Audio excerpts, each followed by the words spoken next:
दिल्ली में इतने व्यापक रूप में सहयोग फैला हुआ है कि एक जमाने में तो विश्वास ही नहीं होता था कि दिल्ली में 2-4 भी सहयोगी मिलेंगे। यहाँ का वातावरण ऐसा उस वक्त था कि जब लोग सत्ता के पीछे दौड़ रहे थे और व्यवसायिक लोग पैसे के पीछे दौड़ रहे थे। तो मैं ये सोचती थी कि ये लोग अपने आत्मा की ओर कब मुड़ेंगे। पर देखा गया कि सत्ता के पीछे दौड़ने से वो सारी दौड़ निष्फल हो जाती, थोड़े दिन टिकती है।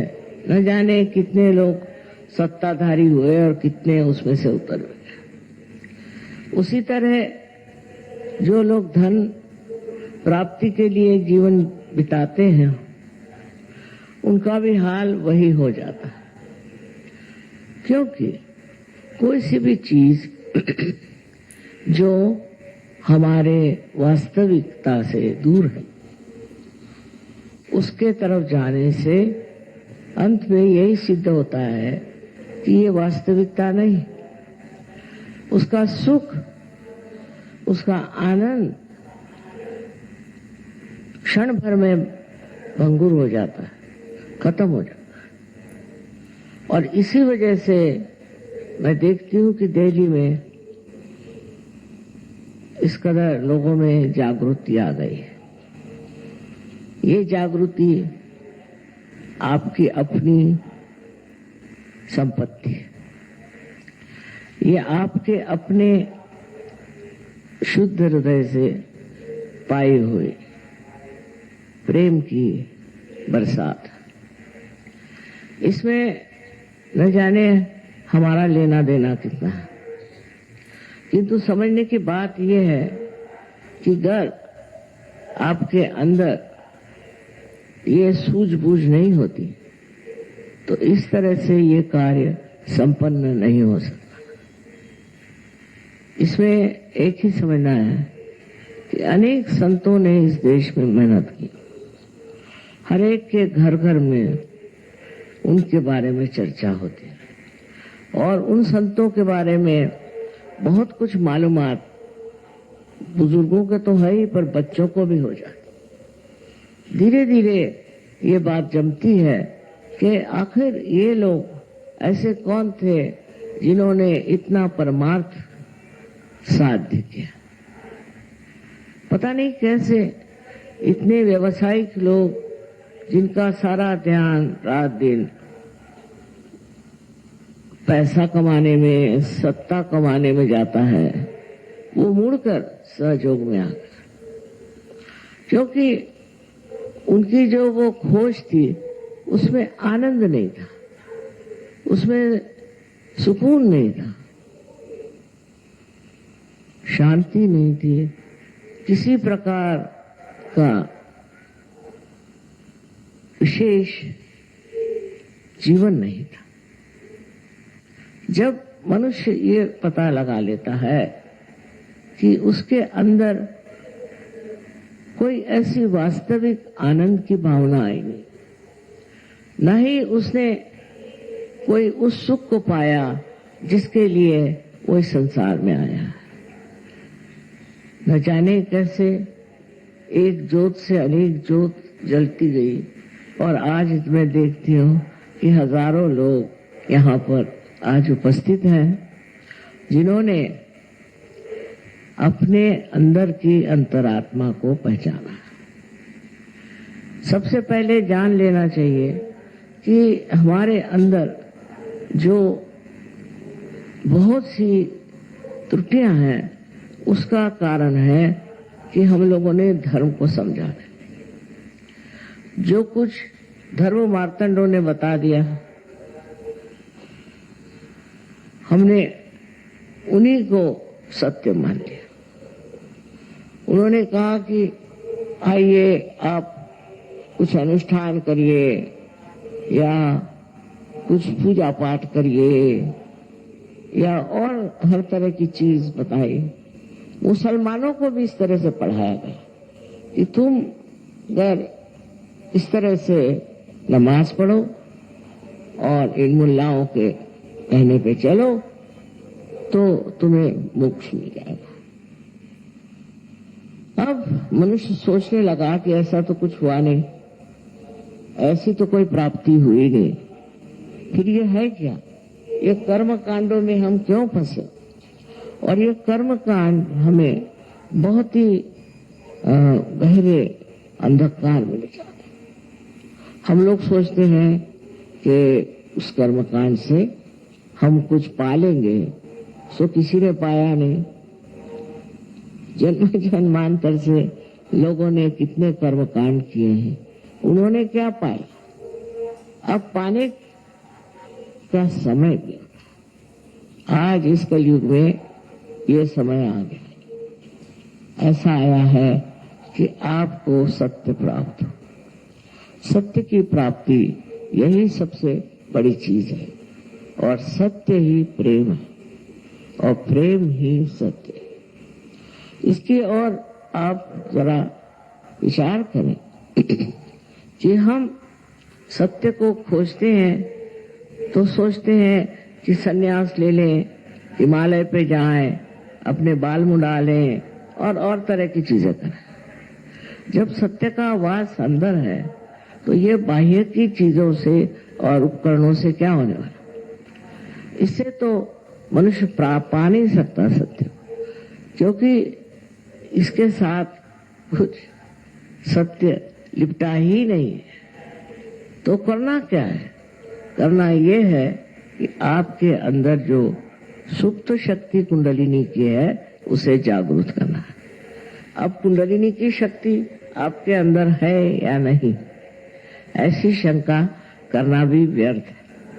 हर एक इंसान के अंदर त्रिकोणाकार अस्थि में कुंडलिनी की शक्ति है, और उसे जागृत करना बहुत ही जरूरी है, जिससे कि आप उस चीज को प्राप्त करें जिसे मैं कहती हूँ सत्य, वास्तविकता।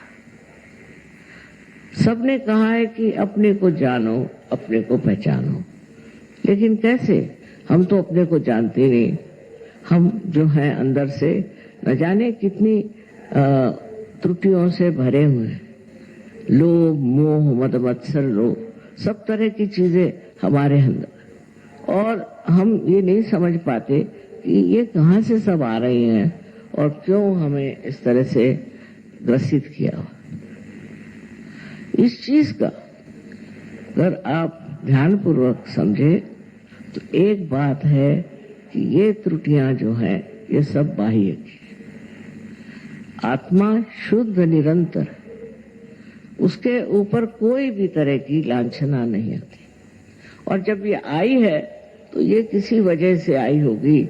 हो सकता है कि आपकी परंपरागत ही आई, पूर्व जन्म से आई, माँ बाप से आई, समाज से आई, न जाने कहाँ कहाँ से ये सब चीजें आपके अंदर समाविष्ट हुई है।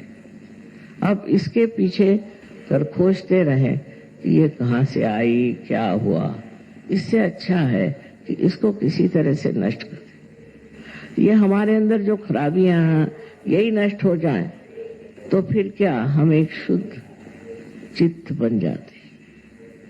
इसकी व्यवस्था जिस परमेश्वर ने आपको बनाया उसने की। अब आपके अंदर इतनी ही स्वतंत्रता है कि आप अपने को पहचानने के लिए जो सर्वसिद्ध प्रक्रिया है उससे अपनाएं, और वो प्रक्रिया है कुंडलिनी जागरण की। मैं ये बात कह रही हूं, ऐसा नहीं। अनादिकाल से अपने भारतवर्ष में कुंडलिनी और कुंडलिनी के जागरण की बात की गई। हाँ, हालांकि उस वक्त में कुंडलिनी का जागरण बहुत कम लोगों को प्राप्त होता और बहुत मुश्किलें होती, लेकिन इसका भी समय आ जाता है कि ये सामूहिक हो जाए और आज यही बात है, इस सामूहिक स्थिति में आपने कुंडलिनी का जागरण पाया। अब इस सामूहिक स्थिति पे आकर के जब आप इस कुंडलिनी के जागरण से प्लावित हुए और जब आपके अंदर एक विशेष रूप का चैतन्य स्वरूप व्यक्तित्व प्रकट हुआ है, उस वक्त आपको ये सोचना चाहिए कि वास्तविक मैं तो ये हूं और आज तक न जाने किस चीज के पीछे मैं भ्रामकता में मैं चला। ये सब होता गया, आपके अंदर जमता गया, बनता गया, और ये सब आपके सुबुद्धि दुर्बुद्धि और न जाने किस चीज से जुटता गया।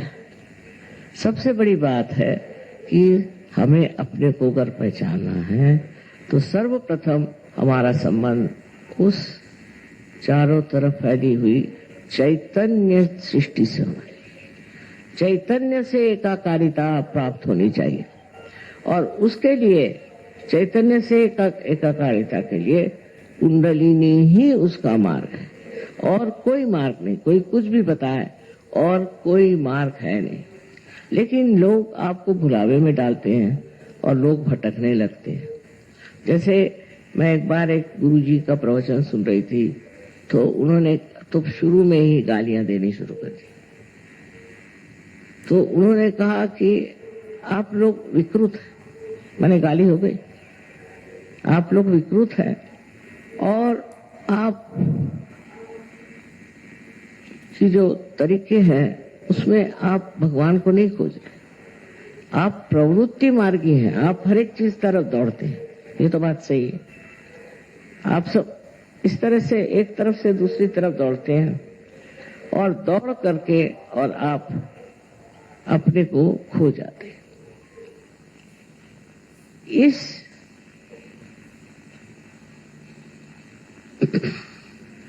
इस दौड़ में, इस तरह के प्रवृत्ति में हमारी सारी ही शक्ति नष्ट हो जाती। आज ये चाहिए तो कल वो चाहिए, तो परसों वो चाहिए, भाग रहे इधर से उधर, उधर से उधर, उधर से उधर।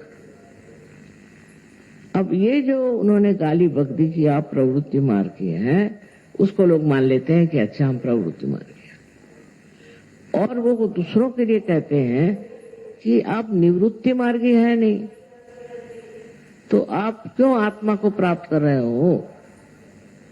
अगर आप निवृत्ति मार्गी हैं, माने आपकी जब वृत्ति इधर उधर नहीं दौड़ती, तो आप आत्मा को प्राप्त कर सकते हैं। अब पहले ही इस तरह की एक कठिन समस्या उपस्थित कर दी कि सर्वसाधारण मनुष्य अपने को सोचेगा कि हाँ भाई मैं तो हूं प्रवृत्ति मार्गी, तो वो कहेंगे कि अच्छा ठीक है, आप गुरुओं की सेवा करो, उनको पैसा दो, ये मेहनत करो, ये कर्म कांड करो, इधर पैसा लगाओ, उधर पैसा लगाओ, और जिस तरह से भी हो सके तुम सब कुछ अपना परमेश्वर को दे दो, उसके बाद संन्यास ले लो। और आपको ये बात समझ में आ जाती है कि भाई ये आसान चीज है, पर ये अंधों की बात है।